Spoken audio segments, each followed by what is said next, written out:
Trump has already made it very clear that he will go at the Chinese incredibly hard on the tariff issue. He's talked about 60% tariffs.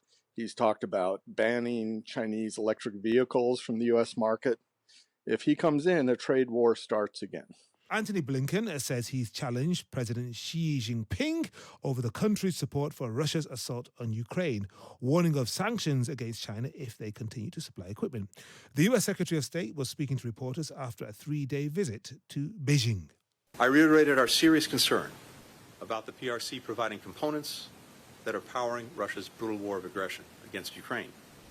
China is the top supplier of machine tools, microelectronics, nitrocellulose, which is critical to making munitions and rocket propellants, and other dual-use items that Moscow is using to ramp up its defense industrial base. A defense industrial base that is churning out rockets, drones, tanks, and other weapons that President Putin is using to invade a sovereign country, to demolish its power grid and other civilian infrastructure, to kill innocent children, women, and men. Russia would struggle to sustain its assault on Ukraine without China's support. As we've told China for some time, ensuring transatlantic security is a core U.S. interest. In our discussions today, I made clear that if China does not address this problem, we will. Okay, so that's the US Secretary of State Anthony Blinken wrapping up his 3-day visit to Beijing. Let's talk to Dennis Wilder, former US National Security Council Director for China and Special Assistant to President George W. Bush. Dennis, hello to you. Hey, Henry, how are you doing this evening? I'm great, I'm always happy to talk about geopolitics. It's good to talk to you. Yeah, seriously, let's get into it. Okay, so Anthony Blinken's sounding strong, sounding tough, presenting himself as a finger wagger to President Xi. But you know and I know, nobody wags a finger at a Chinese leader. So what do you think really went on? Oh, I think the Chinese, first of all, they knew this was coming. The U.S. had, signaled its punch before the meeting. The question the Chinese are going to have is how serious is the administration? When he says there are going to be consequences, does the administration actually mean it or not? Because the one area that you can hurt the Chinese, if the Washington wants to, is financial sanctions against major Chinese banks. The problem with that is that you have international ramifications for banks in London, banks in Tokyo, banks in the United States. And so the Chinese know that the U.S. is very reluctant to pull the trigger on big sanctions. So it may be that the U.S. does some sanctions, but I wouldn't expect big ones. I think they'll try small ones. And frankly, I think the Chinese will basically ignore us. Well, given that, Dennis, what was the point of Anthony Blinken's trip? What was the point of him turning to the media and saying, this is what I told him, because he's raised expectations, particularly back home. And, well, it doesn't sound as though he's going to be able to deliver. Well, he wants, first of all, Europe to engage.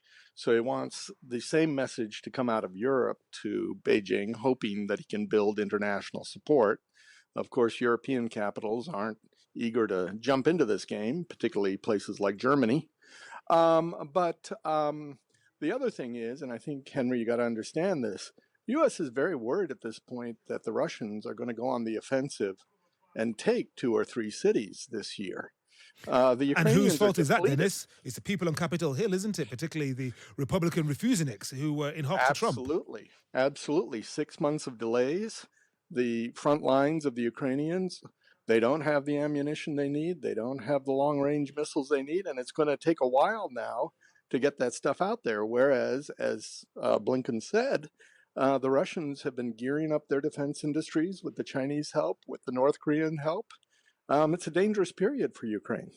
It is indeed. Now, if the US and China were kissing cousins and were great buddies at the moment, then you can imagine the Chinese thinking about this and going, we're close to the Americans. In fact, we're closer to them than we are to the Russians. But remember, not so long ago, what did President Xi and Putin say? There is no limit to our closeness, to our partnership. So, I mean, one wonders what the Chinese will do. What are the early signs that Washington will be looking for?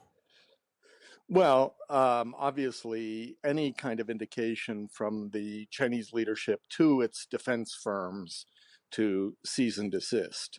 I don't think it's going to happen, but there's always a long shot chance. The other thing, Henry, we have to remember is part of that bill on Capitol Hill was $8 billion more for Taiwan arms sales, and that doesn't do a lot to make the Chinese happy with us. Yeah, I see Anthony Blinken has said that there has been important progress, that's a quote, important progress in stabilizing US China relations since that meeting in San Francisco in November between President Biden and President Xi. So, what does that actually mean, important progress in stabilizing relations? And in fact, Xi said today we should be partners, not rivals.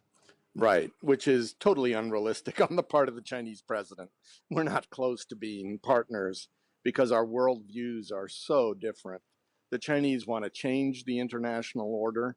We want to defend our international order. We're a long way from partnership. But the other thing you have to remember in this situation is that the United States is putting more and more issues on the table, but we're also talking to the Chinese. So what Blinken is talking about is we're working together on fentanyl, for example, keeping Chinese precursors out of the United States, which is a terribly important issue in this country because of the drug deaths that we have been experiencing. So there are glimmers of hope in the relationship, but they're pretty thin. Yeah. How much thinner might they get if the next president is not Joe Biden, but Donald J. Trump? Well, Trump has already made it very clear that he will go at the Chinese incredibly hard on the tariff issue. He's talked about 60% tariffs. He's talked about banning Chinese electric vehicles from the US market. If he comes in, a trade war starts again. And how seriously will American businesses take that? I mean, don't they have more to fear than Chinese businesses? They're very worried about it. The uncertainty is causing US companies to look for alternate suppliers. It's causing them to pull their foreign direct investment out of China. This is the worst period in US China business history we've since the early 1980s. Mm-hmm. And if the US wants to form a coalition of the willing in its relations with China, shouldn't it go way beyond its friends in old Europe, as it were, and try to extend its partnership, its influence into other parts of the so-called global south, which has a very, very strong alliance with China at the moment because they look at what's happened with the US and Europe and look at the relationship with China and think, you know what, we might be better off with China. Right. Well, you've hit a very key point, Henry. The global south is a place where we're losing the battle. If you look at the Middle East, after the pullout from Afghanistan and Iraq, the Chinese have gone right in there.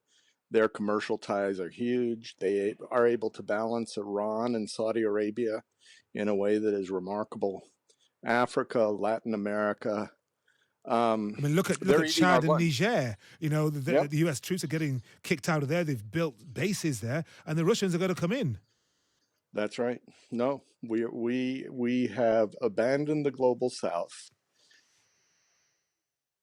A little bit of attention. We're quite ADHD over the global south, to be honest with you. Never heard it put like that, but yeah, I understand what you're saying there. Dennis, thank you very much indeed for joining us. Dennis Wilder, thank you. Former National Security. Great to be with you, Dennis. A really good conversation. Former National Security Council's Director for China. He was also Special Assistant to President George W. Bush.